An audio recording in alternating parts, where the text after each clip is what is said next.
во врска со темата што е проект, можеме во презентацијата да погледнеме. Јас издавив неколку две дефиниции. Значи, едната дефиниција вели вака: проект е средство за трансфер на надворешни фондови во целно ориентиран пакет на ресурси, организирани и систематизирани на начин кој ќе представува одговор на претходно идентификувани потреби. Сега може би звучи прекомплицирана дефиницијата, но прилично едноставно ќе објасниме. Првата работа е дека секој проект треба да биде одговор на некоја потреба во општеството. Значи, проектот го правиме не затоа што ние сме најдобри во нешто што го правиме, не затоа што знаеме, да правиме обука или да спроведуваме некоја конкретна активност. Секако знаење и капацитети ни се потребни, меѓутоа примерната работа која што е битна е да постои некоја потреба, проблем, прашање кое што сакаме да го решиме со проектот. Понатака велиме средство за трансфер на надворешни фондови.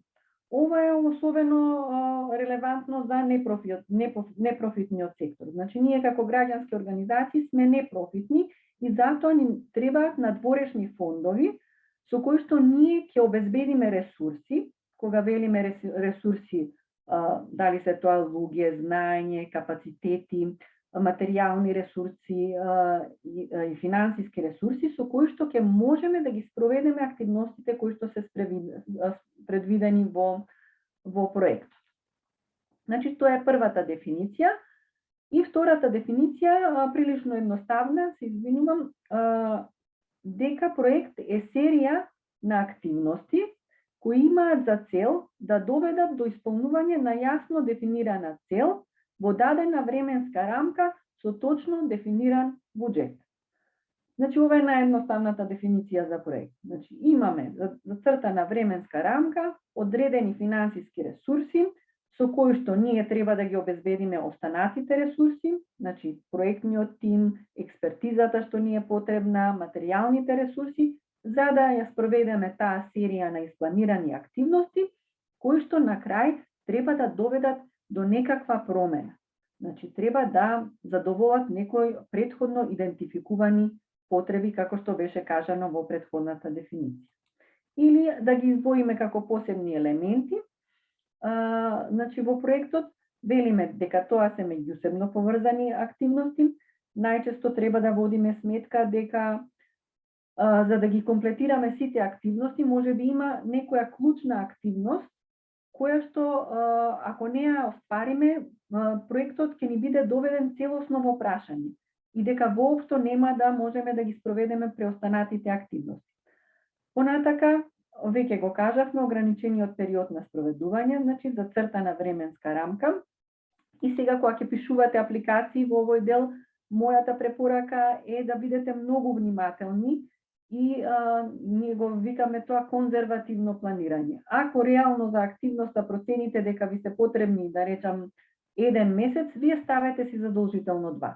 Значи, секогаш во реалноста ќе се соочите со низа ризици и предизвици, за кои што ќе говориме дополнително утре, кои што многу често влијаат на тој начин да ги пролонгираат активностите. Значи, секогаш ставете си одредено резервно, да речам, време и период на спроведување за да можете навистина ефикасно да го спроведете проектот. Понатака кажавме дека ни се потребни ресурси, дека во врска со спроведувањето на проектот имаме цела низа на чинители кои што се инволвирани во проектот. Значи, проектот не зависи само од нас, иако ние го планираме.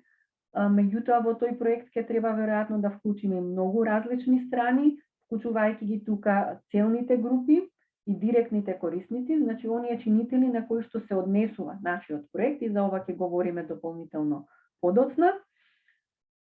Понатака, проектот се спроведува под јасно дефинирани услови, менеджмент и финансиски аранжмани.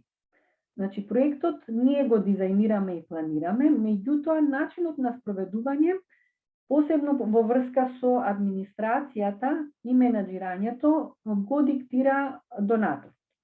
Значи, вие најчесто ќе потпишете договор, секогаш ќе потпишете договор со донаторот и во тој договор се дефинира на кој начин вие ќе ги менаџирате средствата, што во голема мера влијае на раководењето на проектот.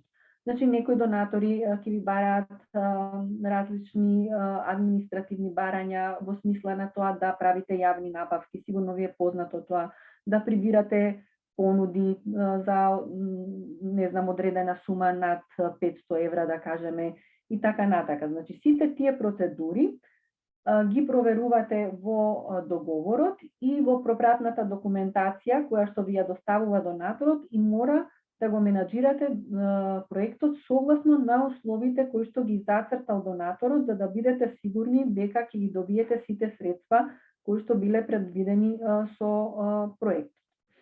Исто така донаторите имаат различни барања во смисла на известување. Некои бараат многу почесто известување, некои бараат квартално, па дури и годишно. Секако тоа зависи и од должината на проектот. И ова повторно ќе го говориме малце подобро. И на крајот, ова и претходно и во квизот беше споменато, дека задолжително со проектот е поврзан системот за мониторинг и оценување, кој што ни овозможува во текот на проектот да се проверуваме докаде сме, каков прогрес имаме остварено и доколку е потребно да направиме некакви корекции уште во текот на самото спроведување на самиот проект. Значи, тоа е во делот на што е тоа проект. Дали има некој прашање до тука, некој коментар? Во врска со ова што го кажавме општо, за тоа што представува проект, на што треба да внимаваме. Нема, добро, тогаш може да продолжиме со прашањата од квизот, да видиме како сте продолжиле понатака. Значи, како започнува процесот на планирање на проектот?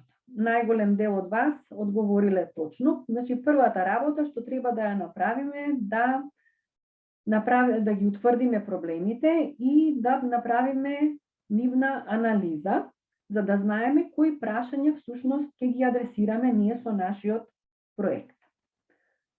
Кои се други битни работи што треба да ги направиме во процесот на планирање на проектот? Тоа беше следното прашање. Значи, треба да ги одредиме целите на проектот. Повторно, најголем дел од вас точно одговорили на ова прашање.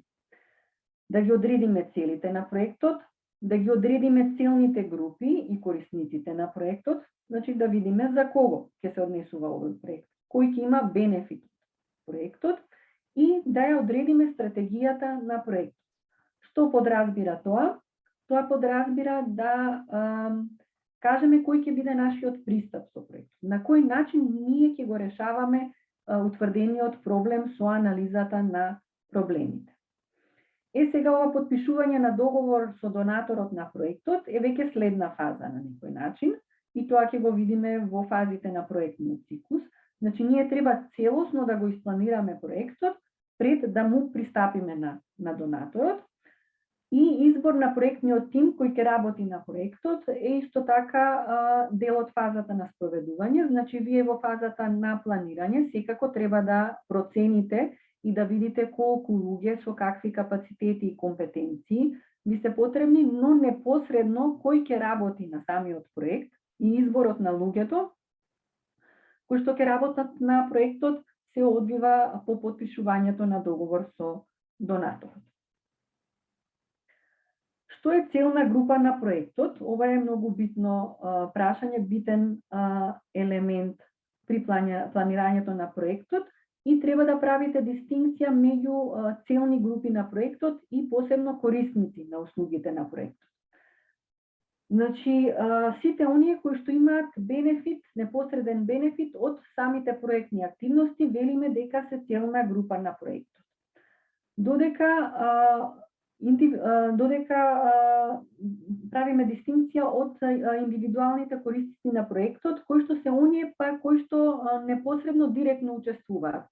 Или еве да дадеме некој пример. Ако правите, да речеме, обука за, да кажеме, климатски промени, која што целна група треба да бидат учениците во средните училишта. Меѓутоа, проектот е дизајниран на начин да вие работите само со наставниците, вие ги обучувате наставниците, за потоа тие да работат со учениците.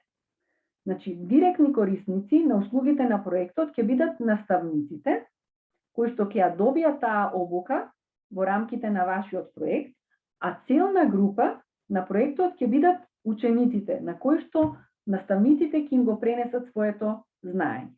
Значи, дали ја правите таа разлика меѓу целна група и директни учесници или директни корисници во проектот? Јасно е тоа? Да. Добро, ова е доста битно затоа што во многу проектни апликации треба и да го изнапишете. Значи, треба да напишете опис на целната група. И вие треба да образложите, значи, колку, да речеме во конкретниот пример, колку ученици ќе бидат опфатени. И кои ќе бидат директни корисници во смисла на тоа колку пак наставници ќе опфатите со вашите обуки. И следното прашање, шесто, е поврзано со следењето на проектот, мониторинг на проектот. Тука има повеќе пропусти, да речем, во вашите одговори, па ајде да го разјасниме, иако ова ќе го разјасниме и понатака низ презентацијата за проектниот циклус. Значи, под мониторинг подразбираме следење на реалниот наспроти планираниот прогрес од страна на менеджментот на проектот. Што подразбира тоа? Тоа подразбира да направиме проверка до каде сме со спроведувањето на проектот. И најчесто мониторингот го правиме самите ние, значи како проектен тим. Спроведувачите на проектот вршат мониторинг. Во принцип, секако можете да добиете вие мониторинг и од страна на донаторот. Посебно за подолги проекти. Донаторот од време на време ќе сака да дојде на ваша проектна активност, ќе сака да дојде во вашата канцеларија, да подискутира за прогресот на проектот и така натака. Но во принцип мониторингот треба вие како проектен тим да си го работите во континуитет. Значи и да правите проверка на прогресот наспрема план. Додека овие други одговори што вас, да речам, ве измамиле на некој начин, анализа на проектните резултати и нивното влијание во текот и после имплементацијата на проектот е дел од оценката на проектот. Значи, треба да правите разлика меѓу мониторинг и оценка. Мониторинг, објаснивме, е проверка на прогресот. Меѓутоа, оценката представува проценка во колкава мера ние сме успешни во остварувањето на нашето влијание и целите. Значи, не само дали ги спроведуваме активностите, туку дали тие активности прават некаква промена кај нашата целна група и кај нашите корисници. Значи, кои се ефектите од нашите активности? И тоа е во делокругот на оценката. Или за појасно да ги објасниме сите овие работи, јас ќе се префрлам на шемата која што го презентира проектниот циклус. Само момент да го споделам проектниот циклус. Така. Дали ова ви е познато, дали сте го виделе досега? Дали имал некој прилика да ги види фазите на проектниот циклус вака во шематска презентација? Може би не, меѓутоа ќе видите, ќе ги препознаете. Како ги дискутираме, ќе ги препознаете. Јас тука ќе замолам и за ваш инпут, еве сега кога ќе дискутираме, да не биде само на презентација од моја страна и вие да споделувате ваши, да речам, искуства и дали како вие ги препознавате овие работи. Например, кога велиме индикативно планирање или програмирање, како вие го разбирате? Тоа е првата фаза од проектниот циклус. Што според вас би било ова индикативно планирање? Дали некој може да се обиде да објасни?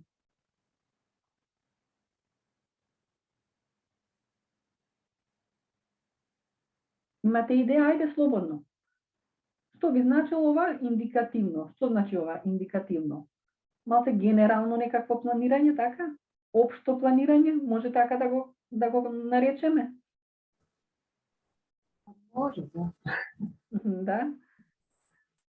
Значи, планирање кое што ни дава некаква насока, така ќе му дојде. И што во работата на граѓанските организации нам ни дава насока?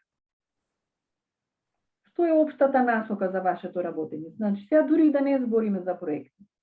Од што се водите вие во вашата работа, како организации? При вашето основање вие што имате, каков документ имате донесено, да речеме? Кој е основниот документ на вашите организации?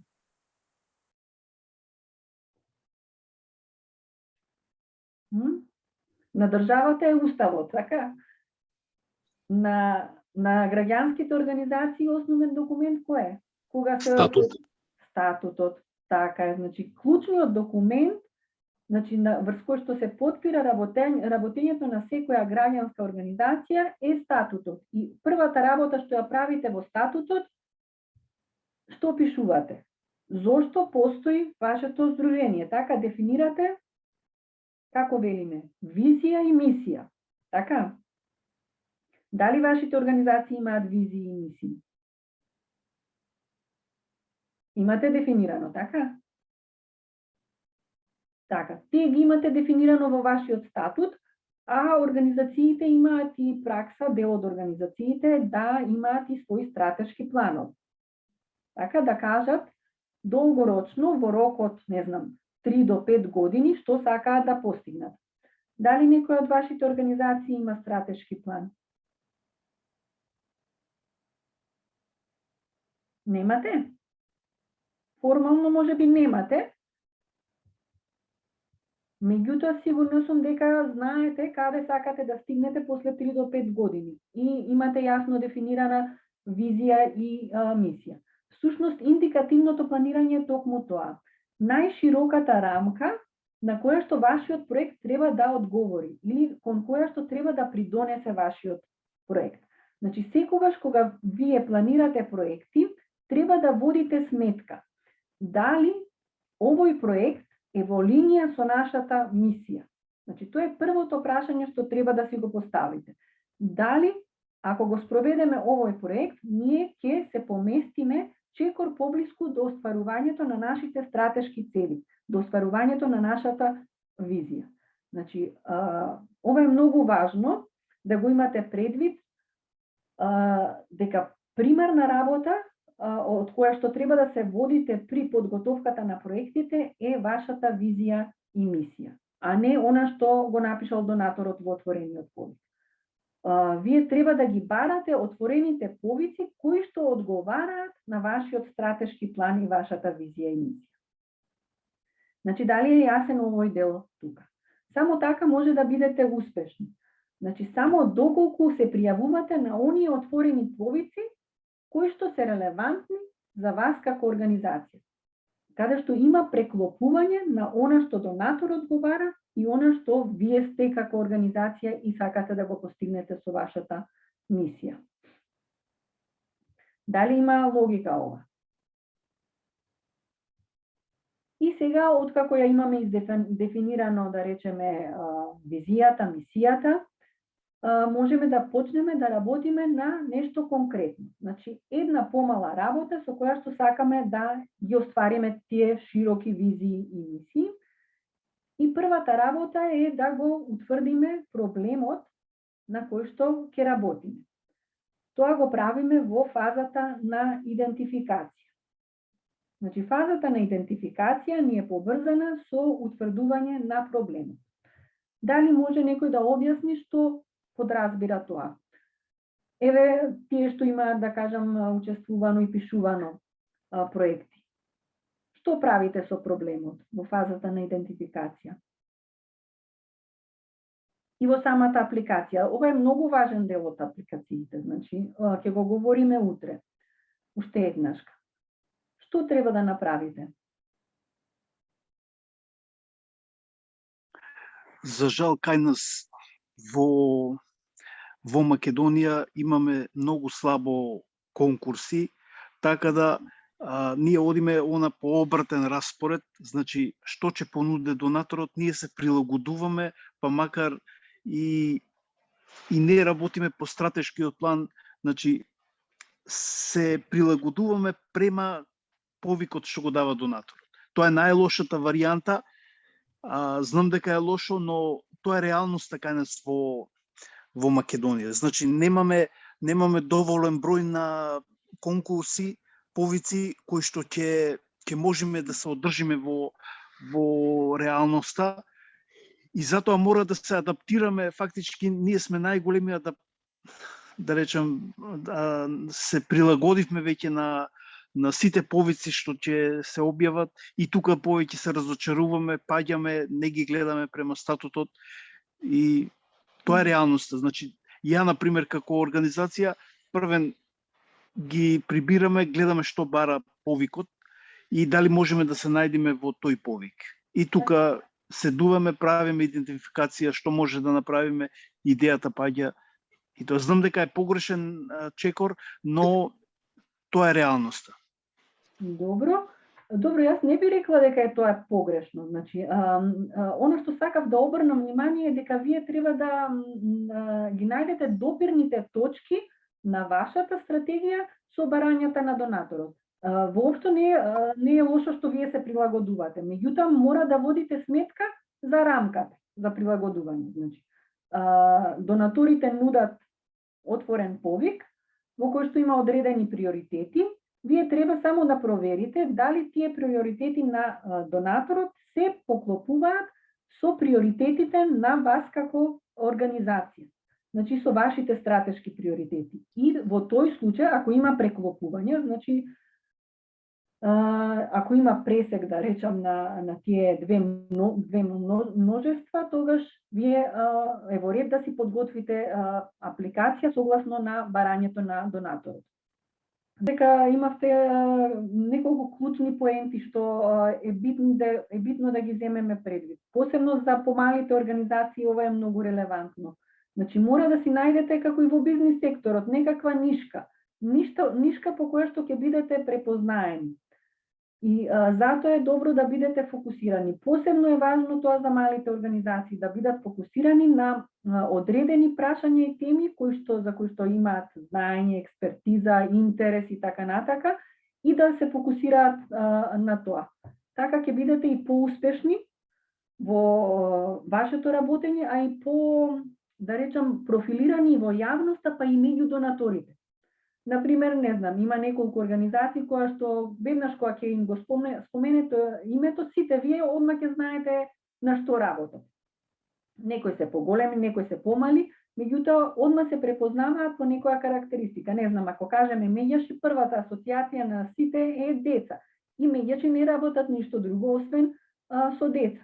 Така да секоја организација, а посебно е важно тоа ќе кажам за помалите организации, е добро да се профилира во еден сектор, во една област, една-две, како и да е, или во една локална заедница, за да има ефект од незиното работење, ефект од проектите што ги спроведува. И втората поента што ја спомена Дарко, што сакам да ја нагласам за оваа фаза за идентификација, рековме, фазата на идентификација е поврзана со утврдување на проблемите. Всушност, во оваа фаза, она што го правиме е да ги анализираме проблемите. И во конкретниот пример беше тоа преку работилници со младите. Во оваа фаза е многу важно анализата на проблемите да не се прави зад компјутер и од канцеларија сам.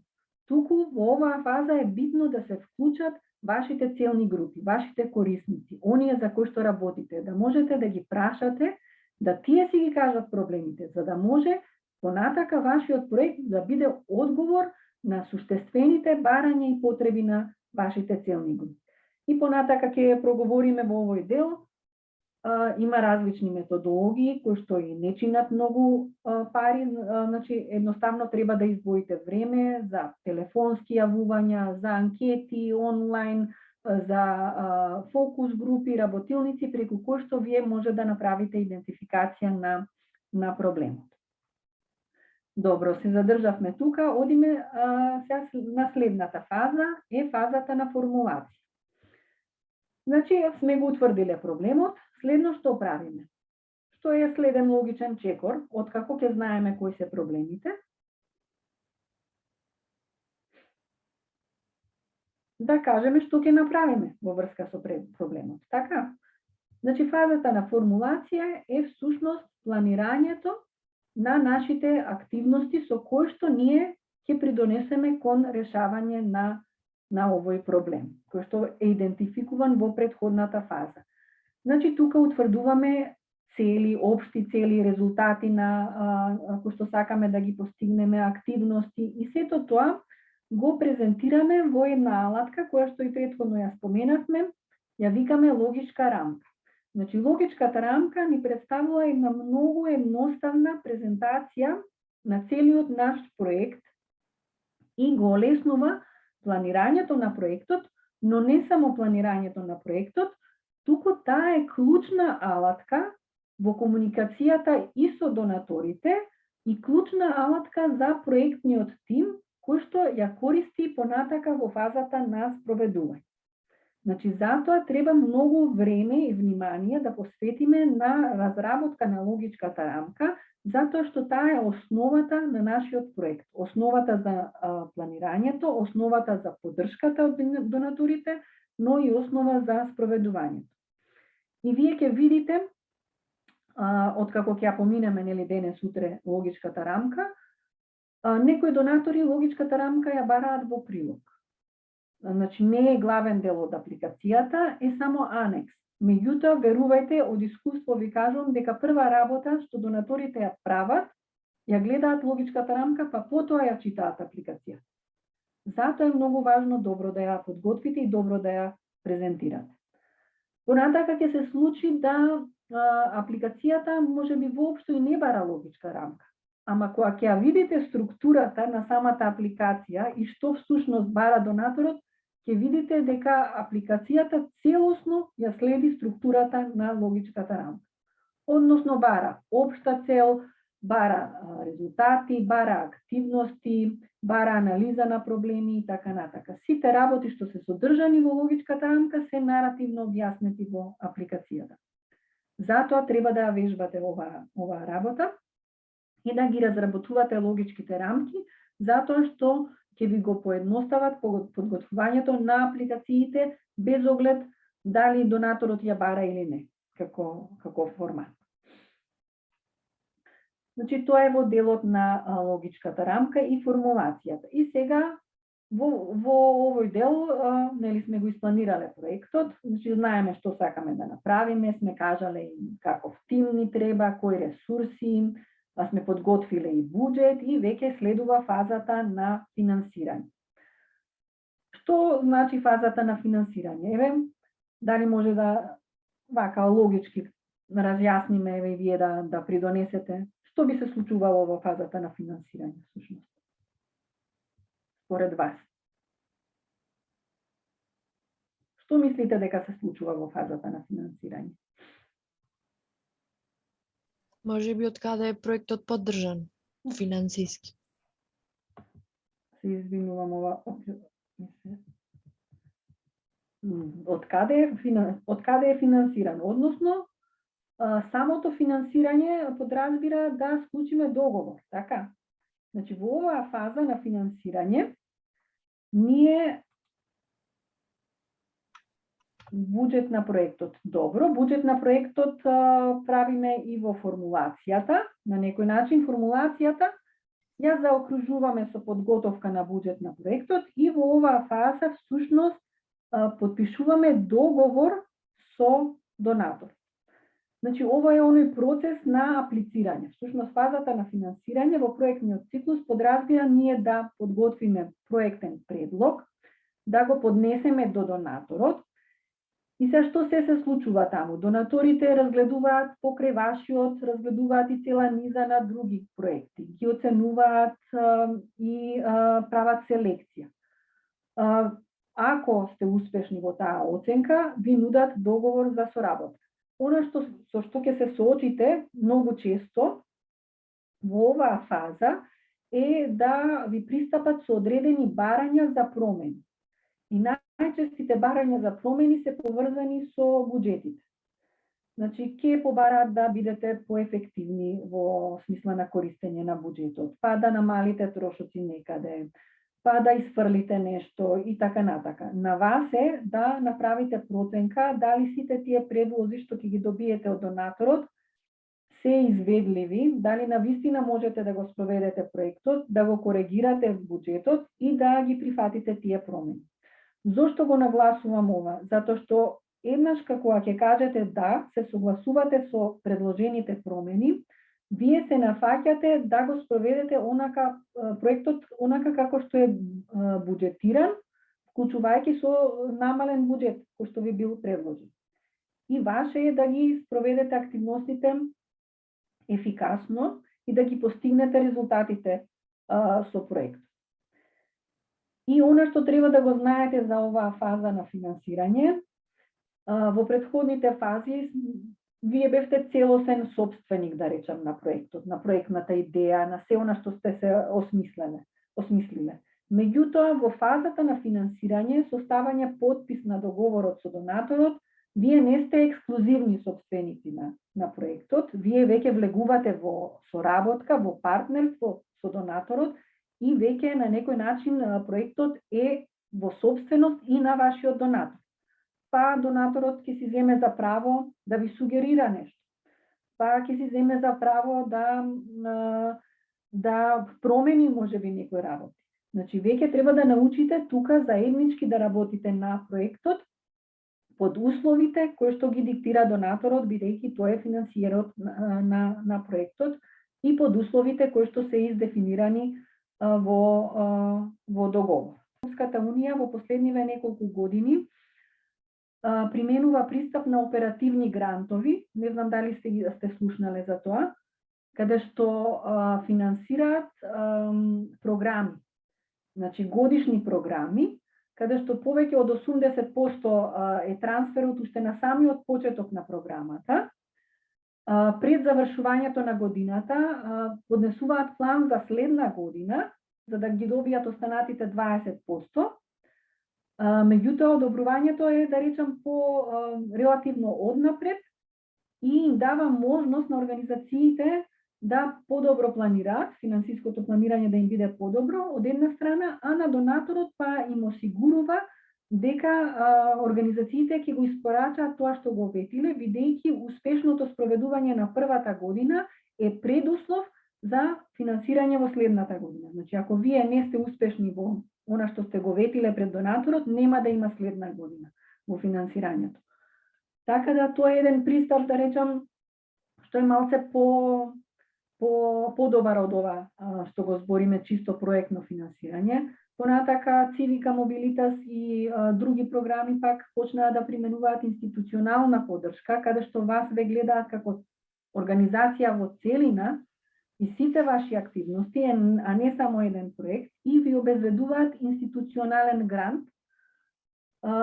Цивика, колку што знам, завршува наскоро, меѓутоа ќе има и следна фаза, така да доста организации беа поддржани во рамките на таа програма, па јас ве охрабрувам да ги следите тие повици и да се обидувате, да речам, и на таков тип на финансиска поддршка. Еден позитивен пример што за ова што го зборевме сега, не сеќам точно која фондација беше, ми дозволи во финансискиот извештај да ги поднесам само фактурите кои што се, значи бидејќи тоа беа гранти од Европската унија, мораше фактурите да се изработат без ДДВ. Значи ги поднесовме во завршниот извештај неплатени фактури и на тој начин ни помина финансискиот извештај. Значи се договоривме со фирмите кои што ни издадува фактурите да ги платиме после 5-6 месеци, али тоа е ствар на договор и на тој начин го средивме проблемот. Али кај сите не може така да се оди. Да, во основа во овој пример сте имале флексибилност од вашите добавувачи да толерираат неплаќање на фактури 5 месеци, иначе законските рокови за плаќање фактура, знаете, се многу пократки.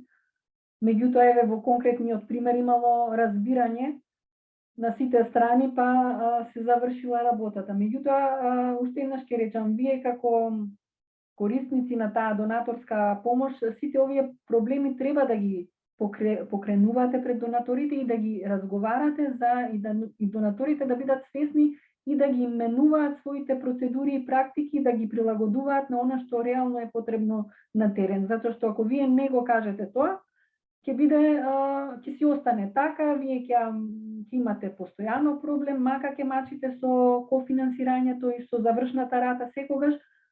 Битно е да се дискутираат тие работи и јас верувам дека ќе имаете одредени подобрувања. Добро, како и да е, во основа велиме сме склучиле договор и сега веќе почнавме да говориме за фазата на спроведување. Значи, спроведувањето е сушност реализација на она што сме го испланирале во фазата на формулација и спроведување на конкретните активности предвидени со нашиот проект. Паралелно со фазата на спроведување се одвиваат фазите на наблюдување и известување. Наблюдувањето преgeска го објаснивме, значи, дека е споредба на остварениот прогрес во однос на планираниот и прибирање на податоци поврзани со реализацијата на активностите. Благодарение на она што го прибираме во процесот на наблюдување, ние можеме да подготвиме квалитетни извештаи. Извештаите во основа нели ни ги бара донаторот, меѓутоа тие се потребни и за нас како организација да регистрираме што сме сработиле во проектот и врз основа на тој извештај да правиме анализа во колкава мера сме биле успешни, па и на некој. Точно, видливоста на проектите е многу битен елемент. За жал, во одредена мера донаторите повеќе фокус ставаат нели, дали стои логото, каде стои логото, меѓутоа помалку внимание се посветува на генералната комуникацијска стратегија на проектот, да во јавноста биде изнесено што се сработило, што е постигнато, кои се ефектите од тоа. И оценките во голема мера треба да придонесат кон тоа. Значи, подобрување на видливоста и ефектите од вашето работење, веќе го споменавме тоа, бидејќи вие на аргументиран начин можете да покажете, значи не дека сте направиле работилница, туку не дека сте направиле конференција, туку што се сменило на вашите корисници, на целните групи од вашите активности. Во однос на оценувањето, како што споменавме, ако можете вие да си направите еден, дури да нема финансиски средства, при завршување, веројатно и го правите тоа, седнувате на еден состанок, нели, и си правите некаков осврт на вашиот проект, што било добро, што може да се подобри, кои се научени лекции. Задолжително тоа може да си го направите по завршувањето на проектот, една неформална оценка, меѓутоа доколку знаете дека донаторите прават оценка на вашите проекти, исто така е добро да ги побарате тие оценки од нив, затоа што и вас ќе ви користат тие извештаи. И проценка на нивните капацитети. Зошто би ни било потребно ова? Да видиме кој се е засегнат, какви капацитети. Затоа што дел од тие чинители ќе бидат вклучени во нашиот проект. Зависно од нивниот интерес, од капацитетите, тие може да ни бидат партнери, соработници во проектот. Или пак ќе бидат целни групи. Понатака следниот чекор во фазата на анализа е анализата на проблеми, што значи, она што го кажавме во прашањето, да ги идентификуваме причинско-последователните поврзаности на проблемите со главниот проблем кој што го ставаме во фокусот на нашата анализа. Понатака, анализа на целите, после проблемите следува анализа на цели, при што подразбира развој на можни решенија за идентификуваните проблеми и идентификување на кој начин ќе се стигне до тие решенија. И последната фаза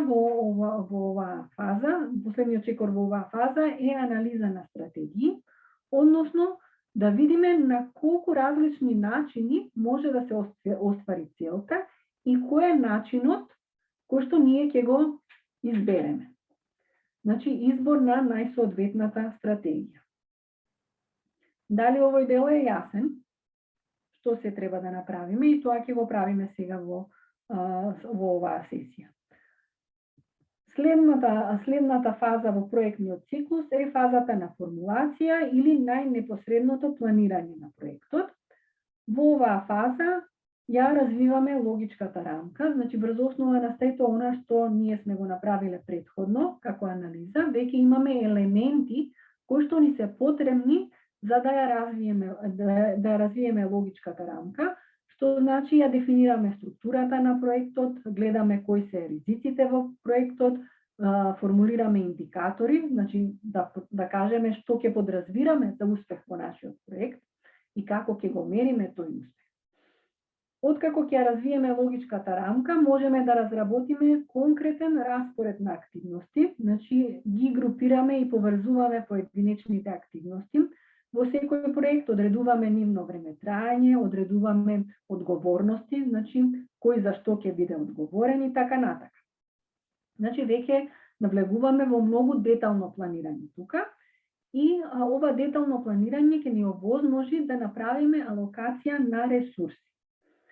Алокацијата на ресурси подразбира всушност да видиме колку луѓе ќе ни бидат потребни за проектот, во кој период ќе ни бидат потребни тие луѓе, какви компетенции и квалификации ќе треба да имаат, какви материјални ресурси ќе ни бидат потребни, дали ќе ни биде потребна канцеларија, каде ќе биде таа канцеларија, во колкав период ќе ни биде потребна канцеларијата, дали повеќе канцеларии ни требаат, дали ни треба принтер, дали ни треба возило и така натака. Сите тие работи можеме да ги видиме од деталното планирање на активности и благодарение на тоа детално планирање да тие ресурси ги претвориме во финансиски средства, односно да го подготвиме буџетот на нашиот проект, со што ја комплетираме целата проектна апликација на некој начин. Наративен дел заедно со буџетот ја сочинуваат целокупната апликација. Ова е се она што треба да го направиме во процесот на планирање на проектите. Дали има некое прашање тука? Коментар? Во овој дел? Немате? Не. Добро, тогаш можеме да одиме чекор по чекор сега сите овие чекори што ги набројавме. Значи, првиот чекор е анализа на засегнати страни. Под засегнати страни може да бидат тоа организации, институции, поединци, лица, групи, кои што се заинтересирани за темата која што ја адресираме и за она што ние го планираме и сакаме да го промениме. Значи, тоа се сите оние на чии интереси позитивно или негативно ќе се влијае со нашата интервенција. Значи, она што ќе го направиме, ќе влијае врз нив. И први тука се секако целните групи. Веќе дефиниравме што е целна група, значи тоа се оние групи лица кои што ќе бидат позитивно засегнати од нашиот проект.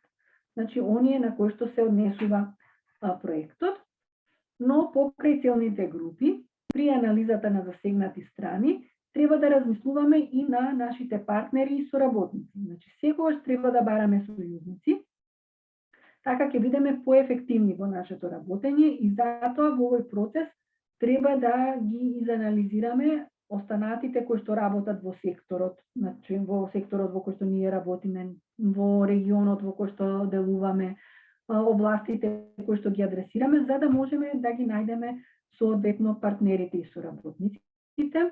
И секако тука се институциите, затоа што често пати прашањата кои што ги адресираат граѓанските организации задираат во политиките кои што институциите ги креираат или ги спроведуваат и ќе биде неопходно да остваруваме комуникација и соработка со низа институции. Како правиме анализа на засегнатите страни? Најпрво правиме едноставно листа кои се засегнат во врска со темата или прашањето што го адресираме. Например, не знам, прегеска ставме климатски промени. И правиме листа, значи, начинители кои што се засегнати со темата климатски промени или кои што можат да влијаат на некој начин врз таа тема. Проценуваме во колкава мера е таа тема битна за засегнатата страна, односно колку тие се навистина засегнати со тоа прашање, но исто така колку тие се влијателни. Во смисла на тоа колку можат да придонесат позитивно кон остварување на промената која што вие ја посакувате. И врз основа на овие проценки, вие можете да одлучите на 3 нивоа на вклучување на чинителите.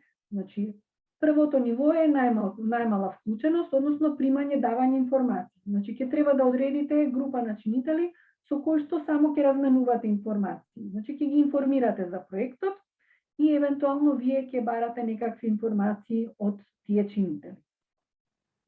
Второто ниво е ниво на консултации, значи листа на чинители кои што вие сакате да ги консултирате. Значи, особено при подготовката на проектот, дефинирањето на проблемите, но исто така и во текот на самото спроведување на проектот. Значи, чинители чие што мислење вам ви е битно за проектот. И третото ниво е ниво на соработка, значи кого се ќе вклучите во донесување на одлуки и тука најчесто се партнерите. Значи многу проекти, знаете, се спроведуваат во партнерство и тоа е добро, затоа што поефективно можете да ги адресирате отворените прашања и проблеми на тој начин. Меѓутоа, треба да биде јасно тогаш дека ако има повеќе партнери во спроведувањето, тие треба заеднички да учествуваат во донесувањето на одлуки во врска со проектот. Дали е јасно анализата на засегнати страни што треба да се одржи? Значи, целните групи, партнери, соработници, институции и во колкава мера ќе ги инволвирате сите тие чинители во вашиот проект. Вториот чекор е анализа на проблемите. Веќе го говоревме кога ја презентиравме фазата на идентификација. Значи, секогаш проблемите треба да се трудиме да ги правиме на партиципативен начин, со вклучување на засегнатите чинители, со вклучување на целните групи и засегнатите страни. И овдека на овој слайд ви е дадена една листа на алатки кои што може да ви помогнат за анализа на проблемите. Значи, дали се тоа дискусии, фокус групи, интервјуа, анкети. Дел од проблемите може да ги најдете и во постоечки анализи, истражувања, кои што може би други организации ги правеле или официјални податоци од статистика или други министерства, институции и слично. Но исто така, вашето долгорочно искуство во работење на дадената тема е исто така голем битен ресурс во анализата на проблемите. Така да, ова се начини на кои што можете да правите анализа на проблеми. Чекорите во самата анализа на проблемите е да го идентификувате главниот проблем со кој што се соочува вашата целна група и корисници. Значи, во тоа море на проблеми, во кој што, со кој што секојдневно се среќаваме, ние треба да издвоиме кој е клучниот проблем и приоритетниот проблем за нашата целна група и да ја изанализираме ситуацијата со идентификување на причините за тој проблем. Значи, си го поставуваме прашањето што довело до овој проблем. Не знам, ако велиме воздухот е загаден, да кажем.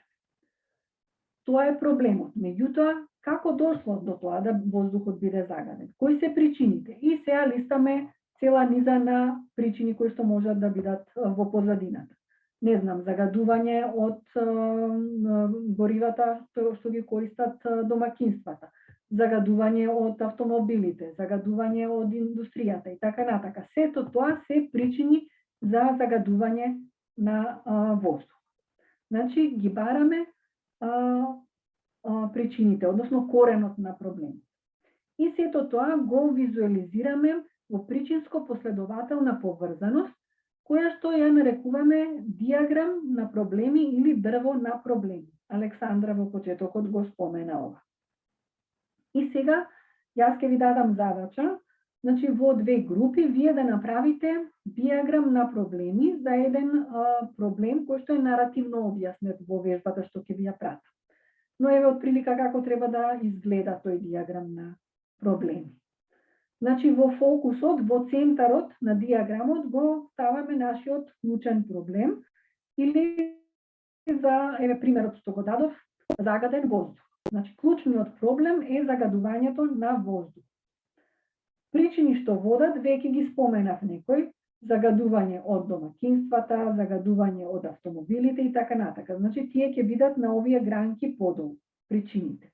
А ефектите горе, всушност не се ефектите, туку последиците од проблемот. Ако говориме за загаден воздух, кои би биле директни последици? Едното е да направиме диаграм на цели. Диаграм на цели се прави, значи, со цел да ја идентификуваме посакуваната ситуација. Таа би се постигнала кога сите овие проблеми, значи целата таа листа што ја направивме, ќе бидат разрешени.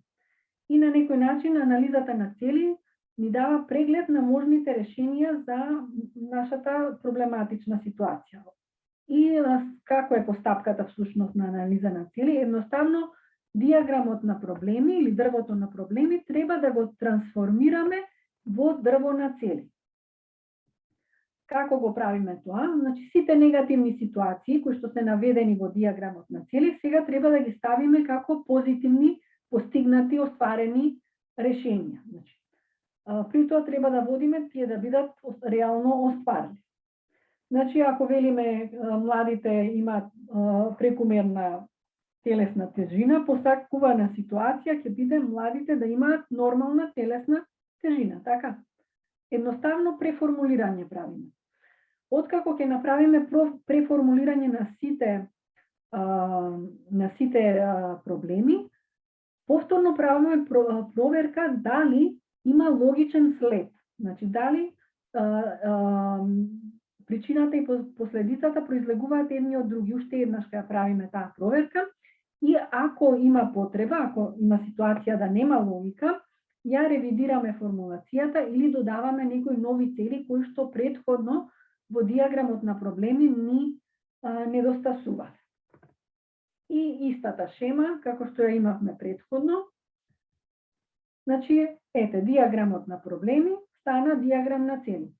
Значи, секоја картичка, уствари секоја поле си останува на своето место, само е во позитивна конотација, кажаме. И горе ги имаме ефектите, доле се всушност активностите што ние треба да ги превземеме. Откако ќе го дизајнираме диаграмот на цели, треба да направиме анализа на стратегиите. Значи, ова ќе го споиме, бидејќи ова анализата на цели е доста едноставна вежба, ќе го споиме со анализата на стратегиите. Анализата на стратегии подразбира да се идентификува на кој начин може да се придонесе кон постигнување на целите. Значи, во конкретниот пример, на кој начин сега да имаме ситуација младите да имаат нормална телесна тежина. Односно, што ќе направиме за таа цел. При тоа, изборот на стратегии зависи од оценка на нивната релевантност, изведливост и одржливост. Под релевантност подразбираме во колкава мера таа стратегија на вистина ќе придонесе кон остварување на посакуваната цел. Под изведливост подразбираме дали е реално остварлива, колку чини, дали може да ја спроведеме, значи дали има предуслови за остварување на таа стратегија, и одржливост во колкава мера таа стратегија ќе доведе до долгорочно решавање на проблемот. Откако ќе го направиме овој чекор, всушност ние ќе знаеме што е дел од нашиот проект, односно што всушност ние ќе работиме. Или како што правевме, како што разговаравме во претходната сесија, кој дел од тој мозаик ќе биде дел од нашиот проект. Значи, кој аспект ние ќе го опфатиме. Како ја правиме анализата на стратегии? Значи, утврдуваме колку можни стратегии има. За таа цел треба да ги групираме целите. И едноставно, како помош, да речам, и за работата во групи, еден аспект беше во нашата анализа, беше храната, така, Кај младите, другиот аспект беше физичките активности. Значи, одма гледаме, од прилика две стратегии би имале. Една која што е поврзана со конзумирање на храна, другата е со практикување физичка активност, така? Понатака, треба да направиме изборна стратегија, која што ќе биде дел од нашиот проект, а таа проценка се прави врз основа на релевантност. Значи, во колкава мера таа стратегија ќе придонесе кон остварување на целта, каков ќе биде бенефитот за целната група и проверка дали некој може би веќе го прави тоа. Значи, ако некој работи на тоа поле, тогаш ние не треба да го фаќаме во нашата стратегија. Или, доколку тоа е во мандат на некој друг, например на некоја државна институција, тогаш исто така не би требало да биде дел од нашата стратегија. Значи, да се одлучиме што е во линија со нашиот мандат и во колкава мера таа стратегија навистина ќе го реши проблемот. Понатака да видиме во колкава мера е изведлива таа стратегија. Значи, финансиска изведливост во смисла на тоа дали е реално изведливо да обезбедиме толку финансиски средства. Понатака техничка изведливост. Значи, дали можеме да изведиме во смисла со соодветни ресурси кои што ни се достапни. Економска исплатливост. Дали тоа што ќе го вложиме финансиски вреди за ефектот кој што ќе го оствариме. И одржливост во колкава мера, значи, влијае на институционално јакнење и решавање на тој проблем, генерално, системски решавање на проблемот и како влијае на околината. Тоа се начините на кои што ги анализираме стратегиите. Значи, завршивме со диаграм на цели и анализа на стратегии. Така, тоа беше последно од претходната сесија и сега во оваа сесија продолжуваме со логичката рамка. Значи, ќе конструираме, барем денеска ќе стасаме само една колона од логичката рамка, ама како и да е, ајде на почеток да разјасниме што е тоа логичка рамка. Еве едно прашање за тие што имаат одредено искуство во подготовка на апликации. Дали некој од вас имал прилика да подготви логичка рамка, да пишува логичка рамка?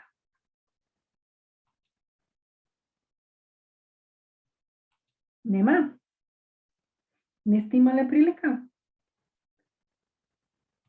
Добро, значи ова ќе биде, да речам, прво искуство на среќавање со логичката рамка. Не е нешто посебно комплицирано, прилично едноставна алатка е. Најпред, што е тоа логичка рамка? Како што кажав, тоа е алатка и ни помага и за планирање и за менаџирање на проектите. Значи, ни помага и во фазата кога размислуваме за нашиот проект, да го подготвиме, но и откако ќе биде подготвен, ни помага во раководењето на проектот, и не само на нам, туку и на другите чинители, вклучувајќи ги тука секако и донаторите. Представува помош во размислување во врска со проектот, значи ни овозможува на некој начин структурирано да размислуваме за нашиот проект, затоа е наречена логичка рамка, значи ја дава логиката на проектот, овозможува партиципативно планирање, што подразбира дека вообичаено логичката рамка треба да се прави во тим, значи во група. Вашиот проектен тим во организацијата треба заеднички да ја изработи логичката рамка. Понатака ни овозможува анализа на информациите на организиран и структуриран начин и ги презентира клучните компоненти на проектот на концизен, логичен и систематски начин. Значи, тоа е една едноставна табела која што го сумира целиот проект, сите клучни елементи на проектот во таа табела. Најчесто логичката рамка треба да биде 1 до 2 страни. Значи, не би добро изработена логичка рамка, не би требало да зафаќа повеќе од 2 страници. На што ни одговара логичката рамка? Значи, дава одговор најпрви што ќе се постигне со проектот, значи која е намерата на проектот. Кои активности ќе се реализираат за да се постигнат резултатите и целите на нашиот проект? кои ресурси ни се потребни за таа цел, значи за да ги постигнеме тие резултати и цели, кои проблеми можат да влијаат на успехот на проектот, значи ги разгледува и надворешните фактори кои што можат да влијаат на проектот. Исто така одредува како ќе се мери и верификува напредокот и успехот на проектот. Значи таа ни кажува што ќе сметаме за успех во нашиот проект. Односно, на како ќе измериме дали бил проектот успешен. И еве сега во следнава шема е зададена шема, односно структурата на логичката рамка. Значи, логичката рамка е една табела која што содржи 4 колони. Првата колона ја викаме логика на интервенција.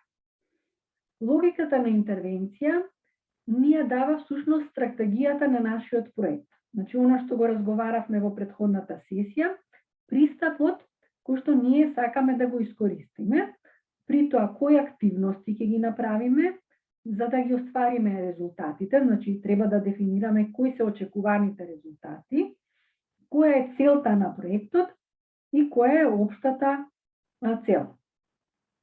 Значи тоа е логика на интервенција.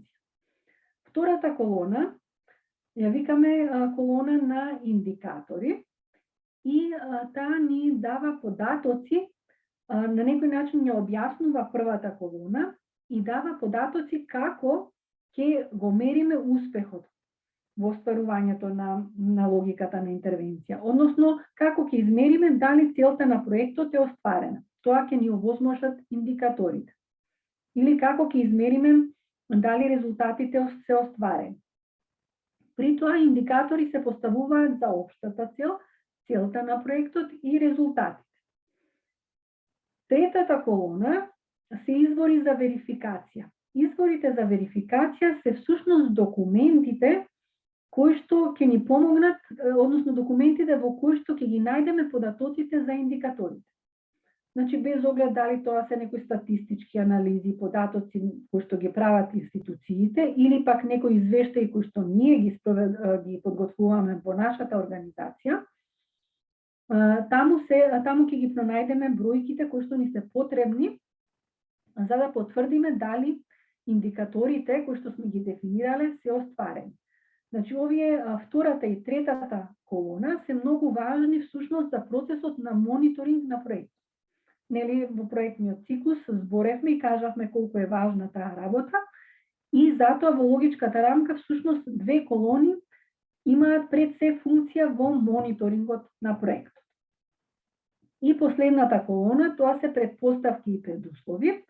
Предпоставки и предуслови се надворешните фактори кои што влијаат на нашиот проект. Значи, тоа се некои работи над кои што ние немаме контрола, ама тие можат да влијаат на успехот и остварувањето на нашата логика на интервенција. При тоа, под предуслови подразбираме фактори кои што мора да бидат остварени за да воопшто започнеме со активностите. Додека предпоставки се други надворешни фактори кои што треба да се остварат за да може да се постигнат повисоките нивоа во логиката на интервенција. Резултатите, целите на проектот и така натака. Или поедноставено кажано, например, за примерот што го зборевме со обука на наставниците за климатски промени.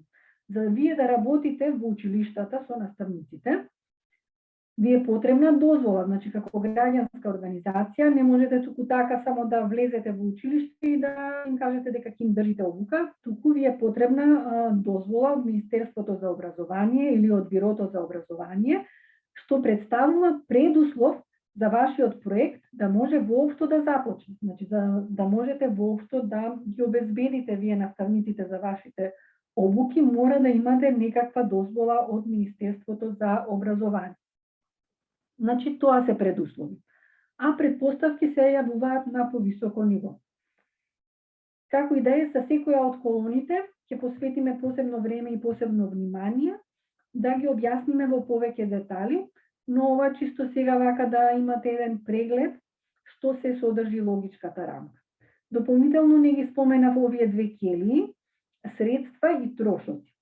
Во овој дел, во средства, сумираме што се од ресурси ни е потребно, вклучувајќи го и проектниот тим.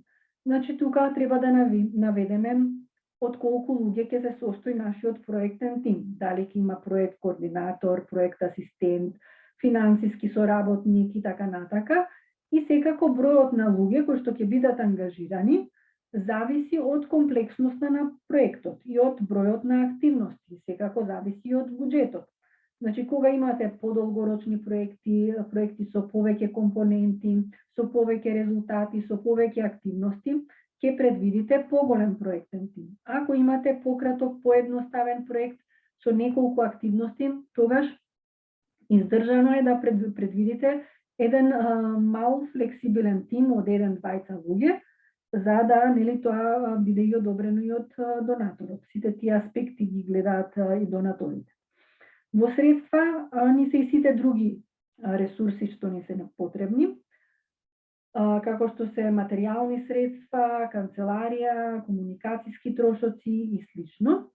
И овие средства во процесот на буџетирање ги претвараме во финансиски средства, односно во трошоци, кои што исто така во логичката рамка ги презентираме. При тоа не презентираме детален буџет, туку само вкупна бројка. Значи, колку вкупно трошоци очекуваме да има проект, односно колкав вкупен буџет ни е потребен за проектот.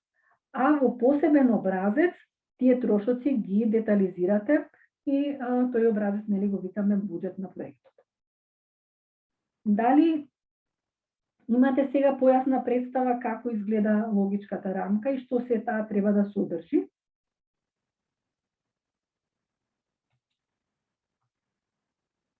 Дали ви е јасно? Дали има некое прашање? Молчењево да го разберам дека е јасно, така? Добро. Сега ќе почнеме колона по колона. За денеска е предвидено да поработите во групи на формулирање на првата колона. Како рековме, дека се вика логика на интервенција. Пред да ве поделам повторно во групите, само ќе појасниме уште еднашка што подразбира логиката на интервенција. Значи, еве ги елементите на логика на интервенција. Значи, што е она што таа ги го содржи. И овие елементи се директно поврзани со диаграмот на цели, кој што го разработувавме во претходната сесија. Значи, на некој начин логиката на интервенција треба да ја извлечете од диаграмот на цели. При тоа, во активности ставаме што ќе направиме ние, како дел од проектот. Значи, односно, што ќе превземеме за да ги постигнеме потребните резултати. Резултатите на проектот кажуваат што ќе биде остварено со проектот, односно какви продукти, производи, услуги ќе бидат реализирани со нашиот проект. Целта на проектот кажува зошто на корисниците им е потребен проектот, односно кои се придобивките за целната група од проектот. И општата цел се придобивките на едно пошироко општествено ниво, односно зошто е важен проектот генерално за општеството, или социјални и економски придобивки кои што ги носи нашиот проект. И сега ставено во контекст на нашата вежба, да речам, со младите луѓе кои што имаат прекумерна тежина, всушност целта на проектот е она што ние го имавме во фокусот на анализата, а тоа е тежината на младите луѓе. Значи, целта на проектот ќе биде младите луѓе имаат нормална телесна тежина. Значи, тоа е целта на нашиот проект. Општите цели ги извлекуваме од нивото погоре, значи ефектите што ги имавме погоре, а резултатите пак се ниво подоле во диаграмот на цели. И за секој од резултатите треба да осмислиме и активност. При тоа водете сметка, тоа ќе го имате и кога ќе пишувате проектни апликации, битно е најдобра позитивна пракса е еден проект да има една цел. Значи, избегнувајте да спојувате повеќе цели во еден проект. Значи, целта на проектот во принцип треба да биде една.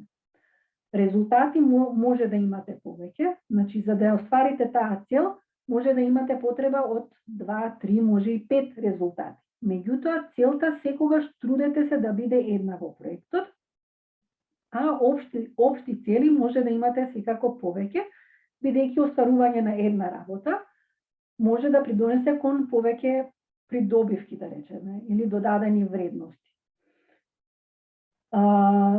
Тоа што сакав да ви кажам за почеток, за логиката на интервенција. И еве го примерот и кај мене.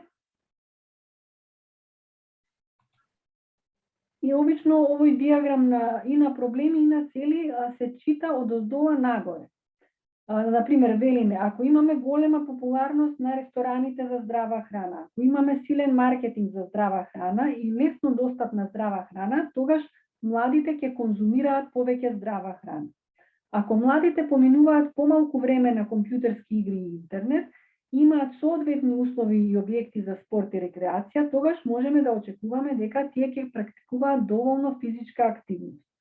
Ако младите практикуваат доволно физичка активност и конзумираат повеќе здрава храна, можеме да очекуваме дека тие ќе имаат нормална телесна тежина.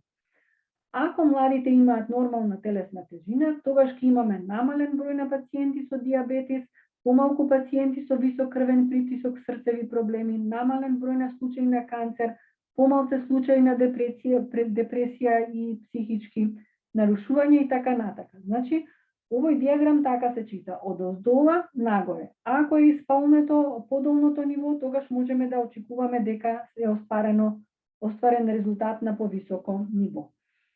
И сега за стратегиите, кога разговараме, кога ја гледаме оваа шема, таа сама по себе на некој начин работите ни ги групира во две групи. Една група се физичките активности, друга група се здравата исхрана. Значи, стратегиите се поврзани со тие две работи. Се извинувам. Една стратегија, значи низа на активности кои се насочени кон физички активности. И вие конкретно веќе наведовте цела низа на такви активности. Значи, стратегија за младите да практикуваат доволно физичка активност и втората стратегија која што е насочена кон конзумирање на здрава храна со цела листа на други работи што може да се направат, а кои што повторно произлегуваат од овие ситуации што ги дефиниравме. Значи, достапност на здравата храна, кампања, кажавте, работилници за значењето на здравата исхрана и така натака. Значи, тоа се конкретните активности, меѓутоа нашите стратегии се тие. Ке работиме на тоа да создадеме здрави навики за здрава исхрана и навики за физичка активност, втората стратегија. Тука некаде би го завршиле овој дел.